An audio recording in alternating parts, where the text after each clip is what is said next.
যুক্তরাষ্ট্রের নিউ ইয়র্কে সাম্প্রতিক তুষার ঝড়ের সময় শহরের দৈনন্দিন জীবন সচল রাখতে অভিবাসী শ্রমিকদের গুরুত্বপূর্ণ ভূমিকা নতুন করে আলোচনায় এসেছে। ঝড়ের কারণে অনেক গণপরিবহন সাময়িকভাবে বন্ধ হয়ে গেলেও শহরের বিভিন্ন সেবা কার্যক্রম সচল রাখতে কাজ করে গেছেন হাজারো অভিবাসী কর্মী। স্থানীয়দের অভিজ্ঞতায় দেখা গেছে, তুষারপাতের পর ফুটপাত ও রাস্তা পরিষ্কার করা, ভবনের সামনে জমে থাকা বরফ সরানো, রেস্টুরেন্টে খাবার পরিবেশন কিংবা ছোটখাটো সেবা খাতে কর্মরতদের বড় একটি অংশই অভিবাসী। কঠিন আবহাওয়া উপেক্ষা করে তারা কাজ চালিয়ে যাওয়ায় শহরের স্বাভাবিক জীবনযাত্রা বজায় রাখতে সহায়তা করেছে। নিউ ইয়র্কের মতো বড় শহরে প্রতিদিনের সেবা ও শ্রম নির্ভর খাতে অভিবাসীদের উপস্থিতি দীর্ঘদিন ধরেই গুরুত্বপূর্ণ।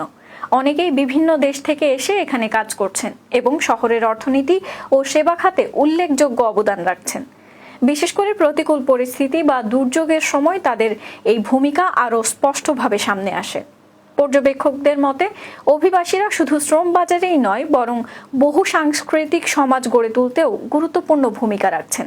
বিভিন্ন ভাষা, সংস্কৃতি ও দক্ষতা নিয়ে তারা যুক্তরাষ্ট্রের সামাজিক ও অর্থনৈতিক কাঠামোর অংশ হয়ে উঠেছেন।